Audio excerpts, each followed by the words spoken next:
Okay, we'll take first question on the right side. John.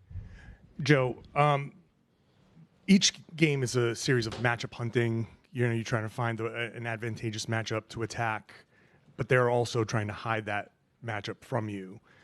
Where's the line between going after it and kind of stagnating, trying to chase that? What's the balance there?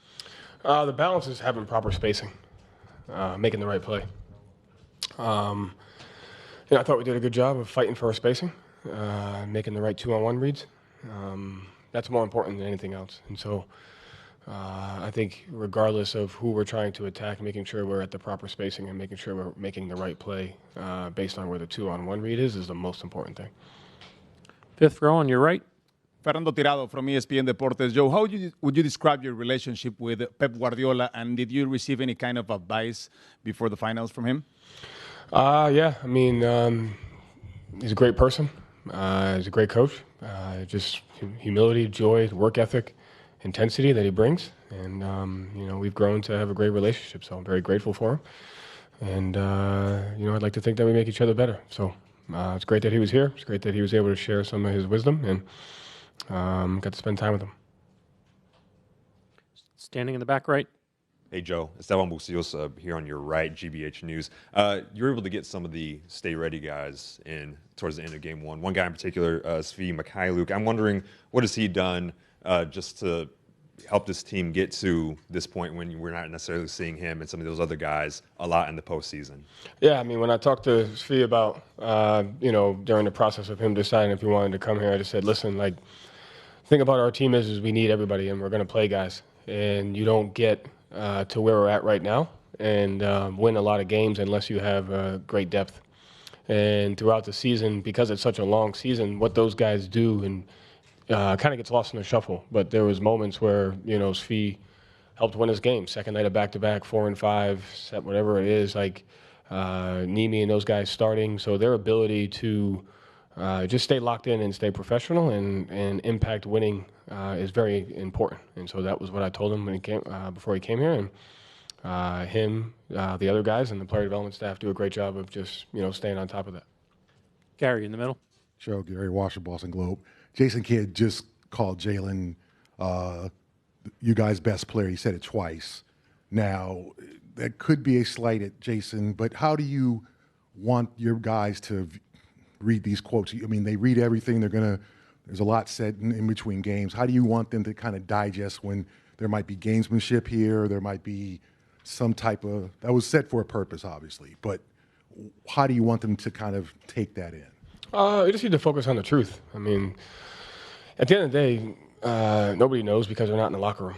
And so I think as long as we focus on the truth, we focus on the things that we talk about every day, we focus on the relationships that we build with each other, we focus on just that stuff. So they can look at it however they want. At the end of the day, what goes on in our locker room, how we communicate with each other, how we build relationships with each other, how we treat each other on and off the floor, that's the most important thing. Vince in the back left. Hey, Joe. Vince Goodwill, Yahoo Sports. For the first time since 1975, this is the NBA Finals where you have two black head coaches. Given the plight sometimes of black head coaches in the NBA, do you think this is a significant moment? Do you take pride in this? How do you view this, or do you not see it at all? I wonder how many of those have been Christian coaches.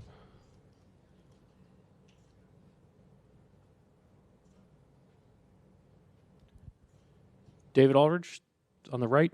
The microphone's on your right. Hey, Joe, you mentioned spacing a couple minutes ago, and I just wonder how that process over the last several years has kind of evolved to where you got your vets just, because they know the game, they feel the game, they just kind of know where to go on the floor and how to keep the floor properly spaced and how to always make themselves available in, for whatever purpose that they have when they get the ball. Yeah. I mean, spacing is like age is old as time. Like, it's the most important thing. And I think you've seen different spacings based on how the game has changed, how the game has evolved, how your roster evolves, how I think the better offenses have gotten, the more creative defenses have gotten. And the ability to put guys in certain spots, protecting the rim, where are your best individual defenders. So being malleable in your spacing, I think, is the most important thing, because you have an understanding of who's where. You have an understanding of where the advantages are. And so it's one of those things that you have to fight for. It's like a simple detail that if you don't talk about a lot, it can get overlooked. But your spacing can manipulate the type of shots that you get and the decisions that you make. And I think that's the fight. Like, Dallas's defense, they're one of the smartest, best defensive teams in the league. And they have the ability to manipulate your spacing with their rotations and with their personnel. And so we got to be just as creative and just as disciplined in our spacing to make sure that we can counteract that. Same row on the left here. That's kind of what Pep has helped me with, spacing. It's very important. Transitions, how you move those guys. Yeah. On the left side here. Joe Zach Cox, Boston Herald. Gerard Mayo said last week that you've been a great resource for him as he adjusts to becoming a head coach. Just curious how you describe your relationship with Gerard and with the other head coaches in Boston. Yeah, I mean, I think as you get into this, you start to realize that once you're in the position, nobody can really relate to you except other people in that position. And so you grow a bond with other coaches because you know what they're going through and you know what the challenges, you know what the opportunities are, you know the situation that you're in. And so I think it's really important that we all stick together, me, him, Coach Montgomery, Alex, you just have to stick together and help each other through it because each of our 4 coaches have been through different experiences, whether it's inside Boston or outside Boston. So we kind of got, Gerard and I got close as assistants, just kind of how would you do things when it's your opportunity? What have you learned from the head coaches that you worked for? And now that we're in this position, it's just kind of like helping each other with the transition and then just the different experiences. So, last one, third row in the center. Daniel Donabedian, Clutch Points.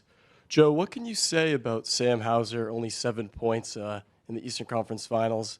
Then last night, or game 1, he got 8 points, even had some stops on Luka. What can you say about just him keeping his confidence through those struggles? Yeah, listen, the most important thing for guys like Sam and Peyton is having an understanding that we wouldn't be here without those guys. They've literally won games for us, and you're not defined by scoring. And I think that's one of the strengths of this team, top to bottom. Whether it's the starters, whether it's the role guys, not one guy strives to be defined by one thing. So getting 2 stops on defense, being in the right spot, getting 2 rebounds, getting to the free throw line, sprinting to manipulate the spacing to get an open shot, all those things count for the same, especially at this time of year. Sam's done a great job in his career of not being just defined as a shooter, of being able to do other things. And I think our entire team has taken that on, and we have to work to be that well-rounded on both ends of the floor. Thank you, Coach.